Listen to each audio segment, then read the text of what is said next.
people said that Mam was a legend, an icon, an institution, that she had a heart of gold, was kind beyond measure, warm-hearted, a great woman, and the heart and soul of our clock.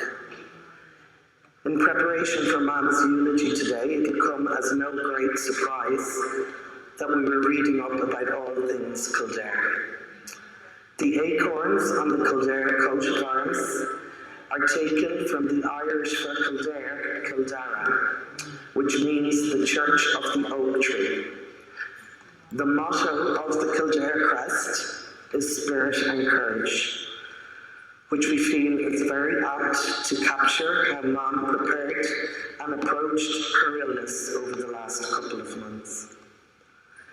Since Mam became ill, the get well cards, mass bouquets have been pouring in addition to the numerous gifts and flowers which she fondly received.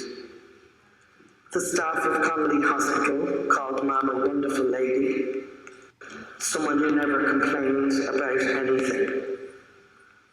When we collected Mam from hospital just 3 weeks ago, an overseas nurse spoke of how compliant she was. I think this description might be a bit of a stretch.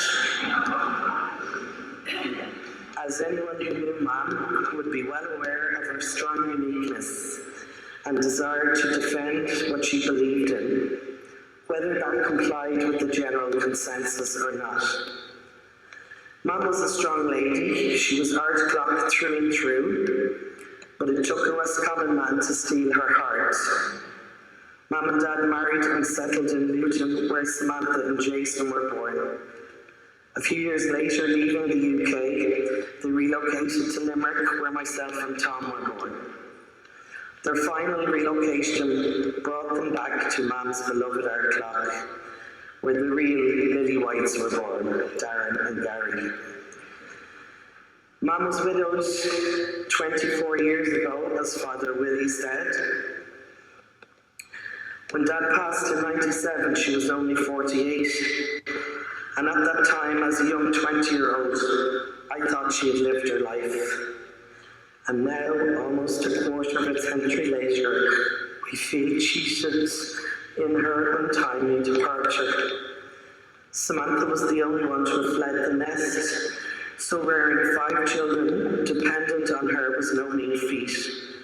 She took this on with gusto, as she did with everything else. In the latter part of his illness, our dad taught Mum to drive. He organised driving lessons, and a new car was delivered to our home the week after his death. Forward planning at its bravest. Prior to this, Mam could be seen cycling on the road to Salbridge almost every other day, balancing bags of groceries on her handlebars. In her spare time, Mam kept herself busy, working casually in many different places. Strathern Steam Museum, Collar Unlimited, Castle Warden Golf Club and Dunn Stores, to mention a few. Volunteering in St. Raphael's charity shop soon became an integral part of her being also. It's clear to see that Mam worked off a big canvas. She was a staunch supporter of the GAA,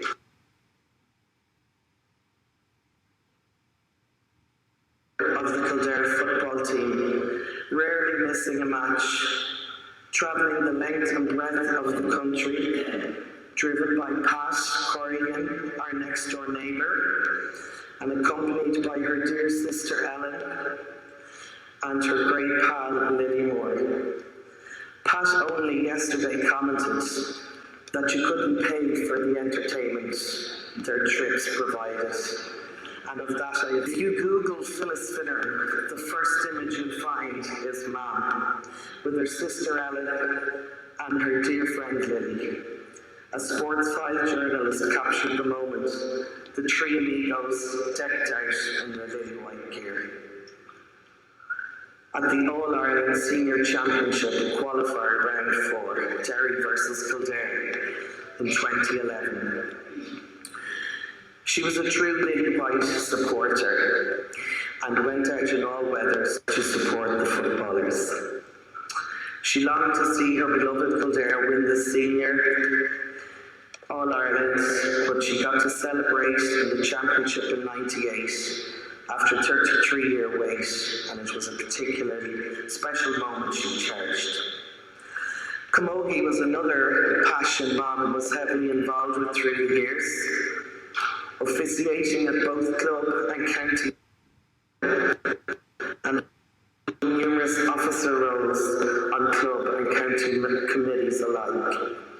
A player, selector and coach, she played in the 1968 Camogie team, winning the championship.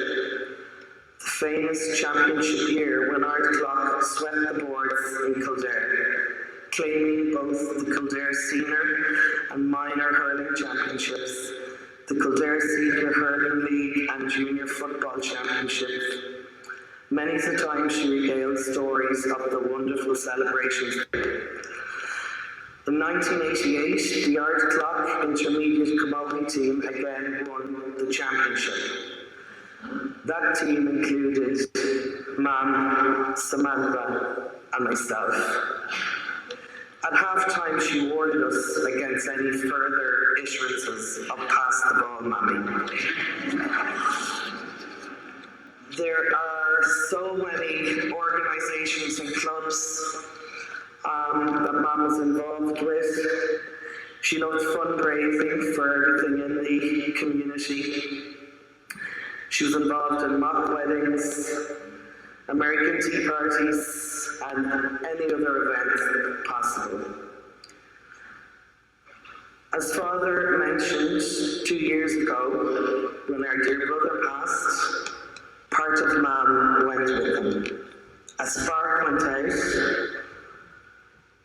in her. Above all else, family was the most important aspect of Mum's life, and she was dedicated to our well-being and took great pride in our achievements. She rejoiced in the pleasure that her 12 grandchildren brought into her life. She will be remembered with great affection by very many people, but to us, her family, she is a loving presence in our lives that will never be replaced. Mum is now reunited with her 2 beloved Toms. Sleep tight, Mum, in the arms of the angels, as you so deserve. We love you.